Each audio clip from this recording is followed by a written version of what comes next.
All right, so good morning, everybody. It is Wednesday, October 29th at about 11:01 a.m. Eastern Time.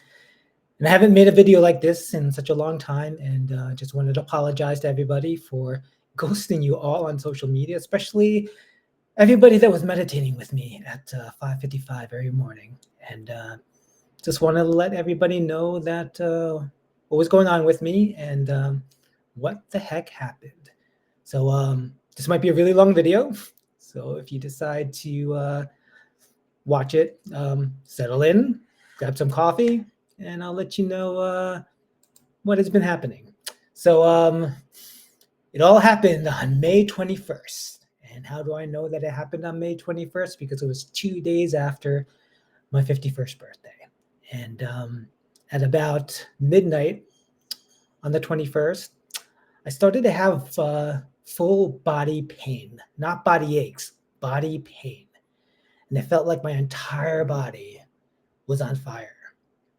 And it lasted into the night. And about 2 a.m., I realized that I had to get to the emergency room. But I couldn't drive myself. And I also didn't want to call anybody at 2 a.m. And so all night I was just wondering like what was going on with me and when would be the best time to text anybody. And I finally sent my first text at about 5 in the morning. I think I texted 4 people to see who would respond first. And my dear old friend Marianne responded. And I told her, I am okay, but I need to get to the emergency room. And if she could drive me. And she picked me up, drove me to the emergency room, stayed with me until I was admitted, and went to the emergency room, saw the doctor. They ran a bunch of blood tests, and nothing came back. And all they could see that I was in complete pain. They gave me some opiates, some aspirin, and none of it touched the pain.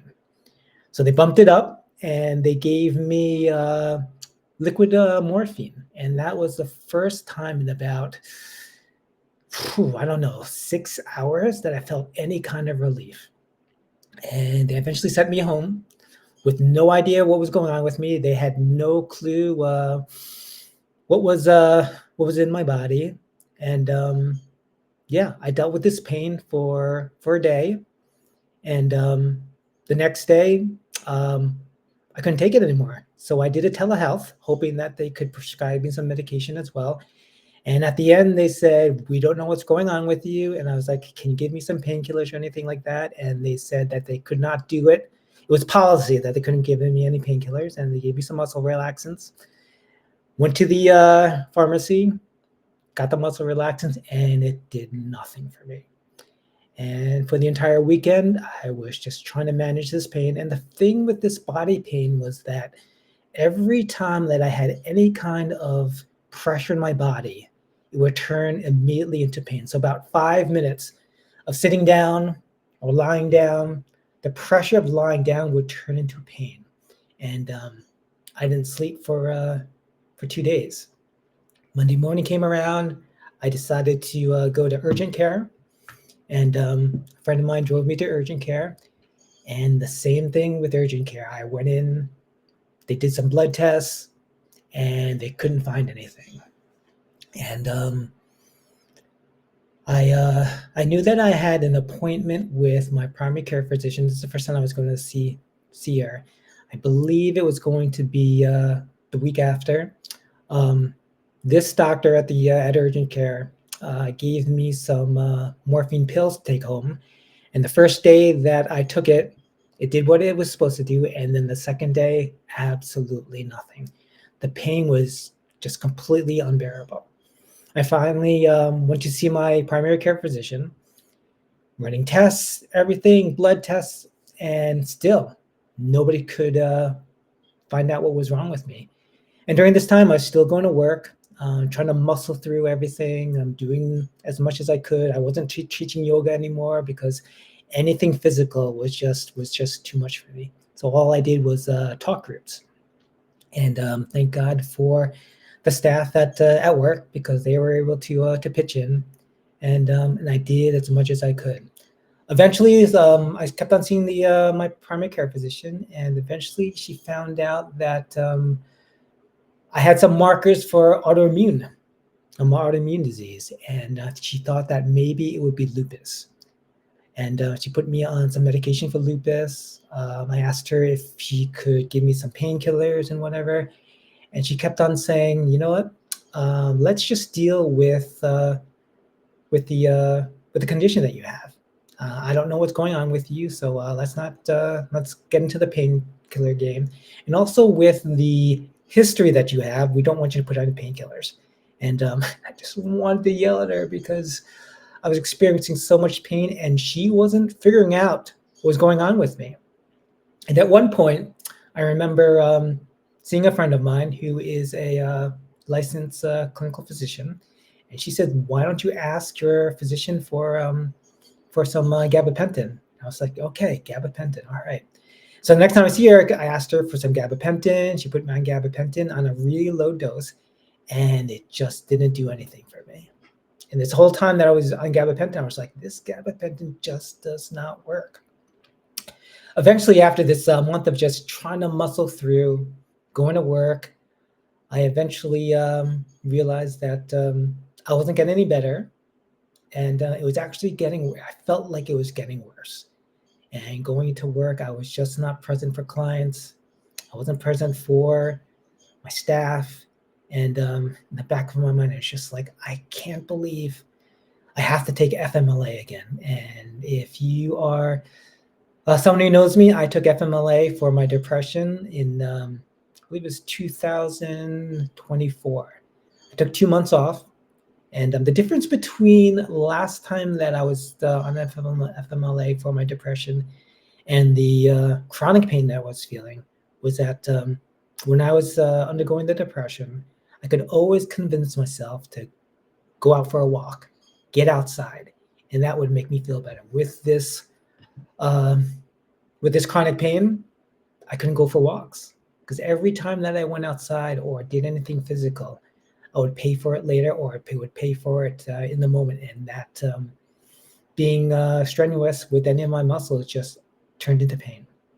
So eventually, I took FMLA, and one of the first things that went was my meditation practice.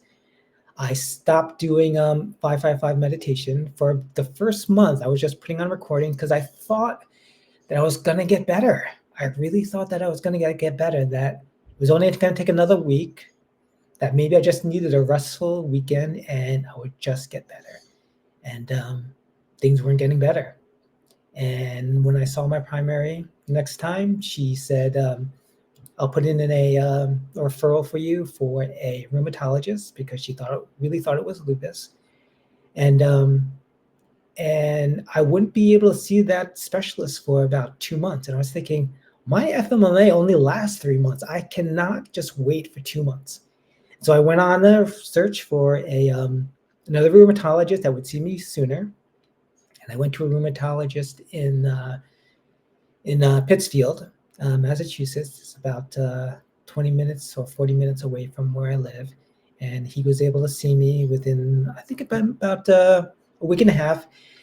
And I think I put so much hopes into having him find out what was wrong with me so we can get onto a treatment plan. But I went to see him, and he talked to me for about 60 minutes. And he seemed to know exactly what was going on, or he knew what to ask for. And at the end of it, he says, "It's not lupus. I don't even know it's autoimmune. It's not MS." And he was like, "But I don't know what it is." And he's like, "This is a mystery to me. I have not seen what you're describing to me." And he said, "I'm going to ruminate on this. I'm going to ask other people." And he didn't ask to do any blood tests. And I just felt like he didn't want to treat me. And he just said goodbye, and that he would just, he'd be in touch with me. And he was just not in touch with me at all. He told me what it wasn't, but he didn't tell me what it was. And I got so depressed. After that, after that meeting with the doctor, I think I stayed in bed for like 3 days, because I really thought that this would be the beginning of my recovery. And if you don't know what's wrong with you, like there's no treatment plan. And all I could do now was just deal with the pain. And on Monday, I told myself that I can't live like this anymore. I can't be in bed all this time. And I needed to start living with the pain. Maybe this is my new normal. And I started doing things that I enjoyed, like meditating again with the group, going to AA meetings again, going to Dharma recovery. And people could see that I was in excruciating pain. And, but I have to tell you that so many people reached out.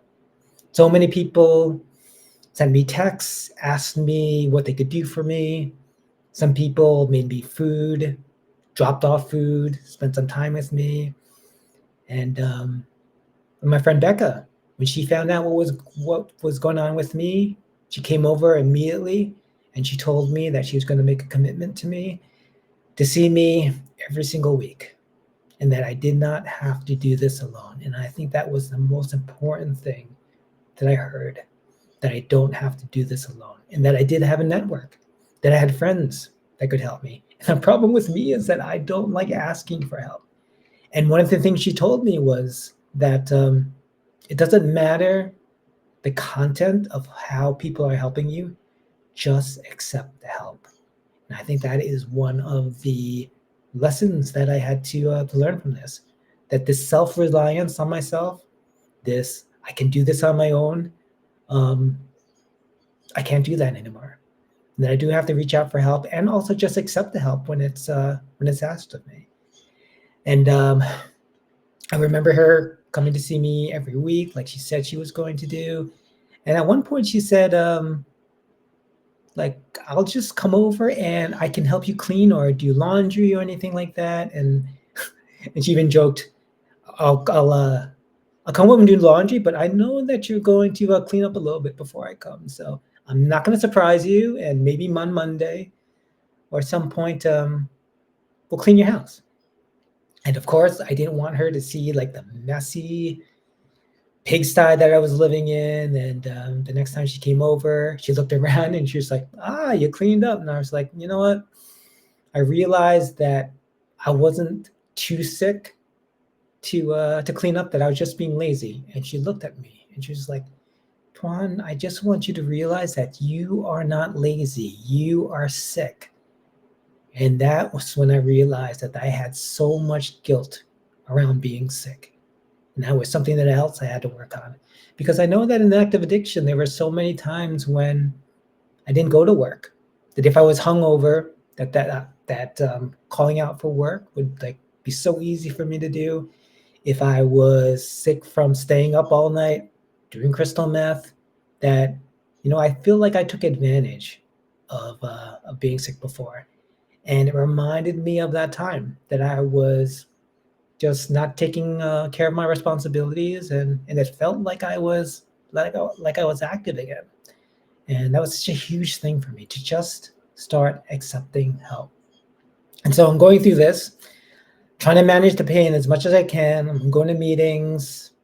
I'm going to this meditation group that I started going to, and still feeling this pain. And one of the things that I hated doing was, like, I hated going around with this scowl on my face. Like, people knew that I was in pain. I remember going to the gym to the therapy pool, and I was walking so slowly. I think I was limping.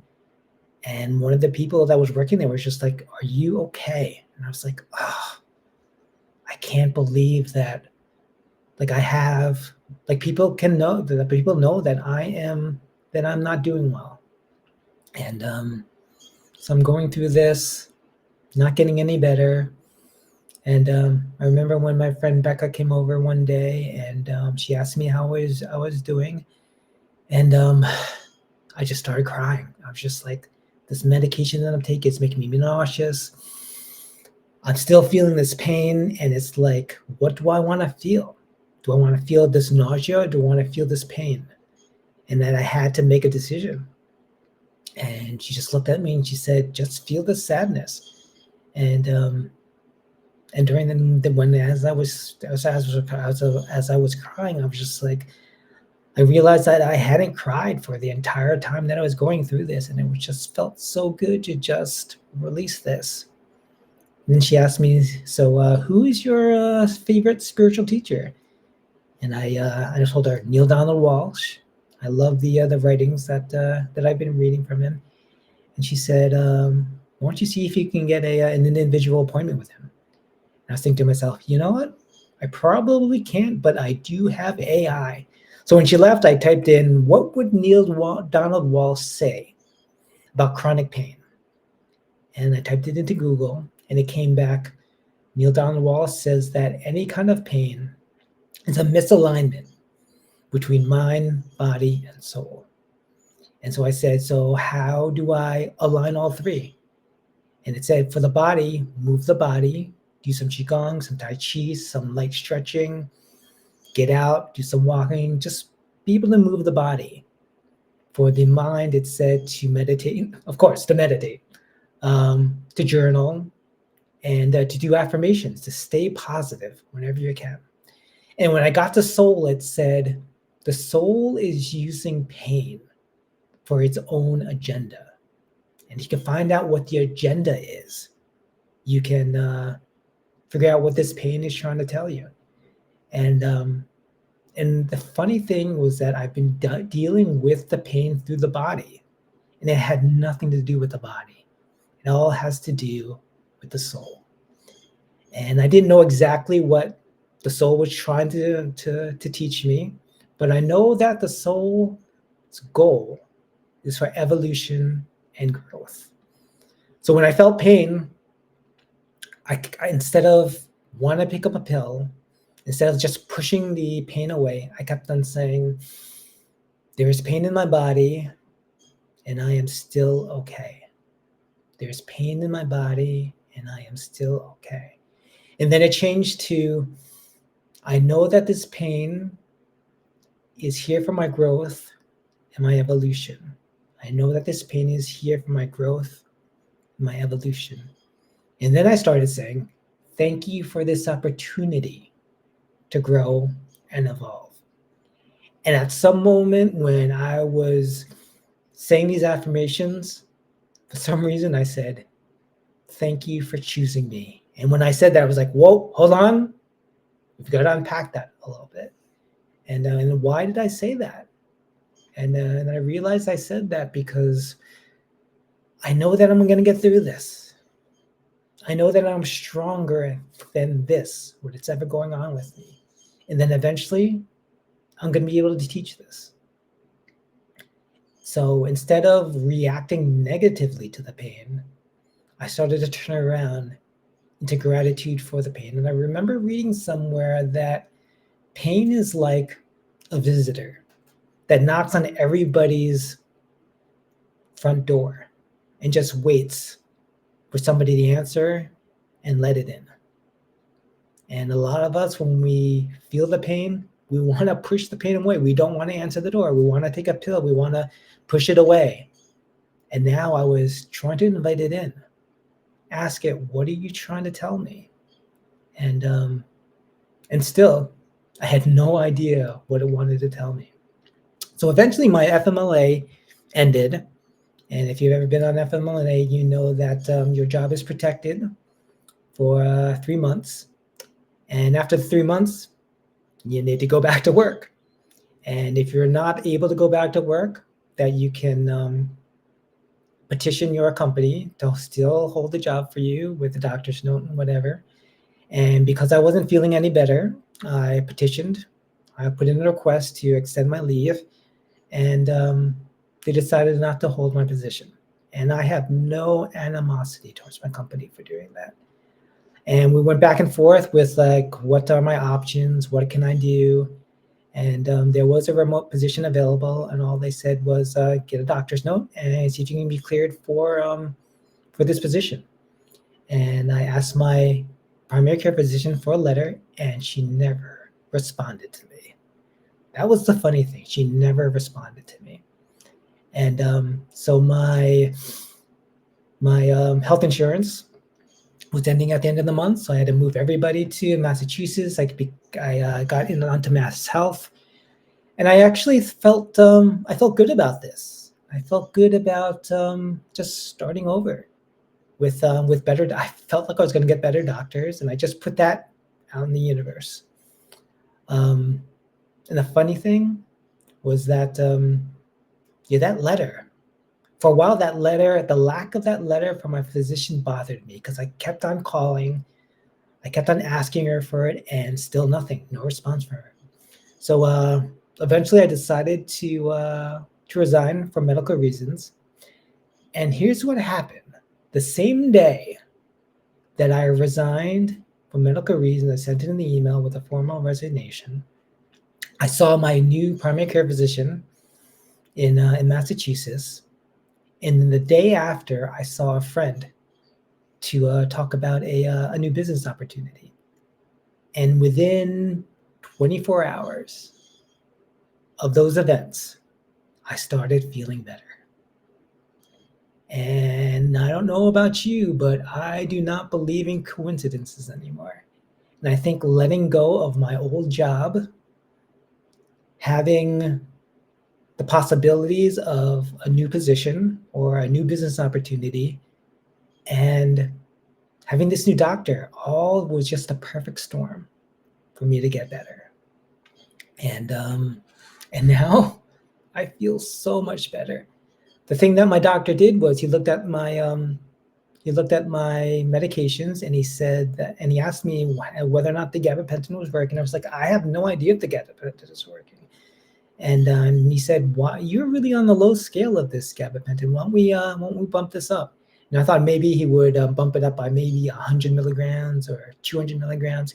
He doubled it, and because he doubled it from 900 to 800 milligrams a day, I uh, remember walking into the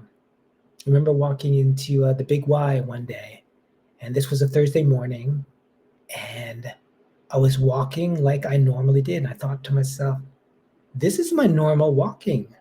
This is my normal gait. And I was like, I can't believe that I don't feel any pain right now. And yeah, so today I'm feeling so much better because of that. The three things that aligned in that 1 week, I believe, was just not a coincidence that spirit finally said, you know what? And here's the thing, like, if I had gotten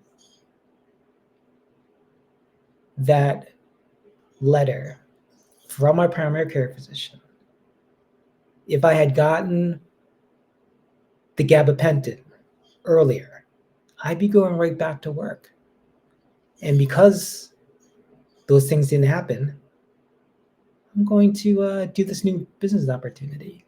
And I remember at the beginning of all this, I went to an acupuncturist, one of my friends, and she's also a medium. And she said, "You are completely ungrounded right now. You have no idea what you're doing." This was in May.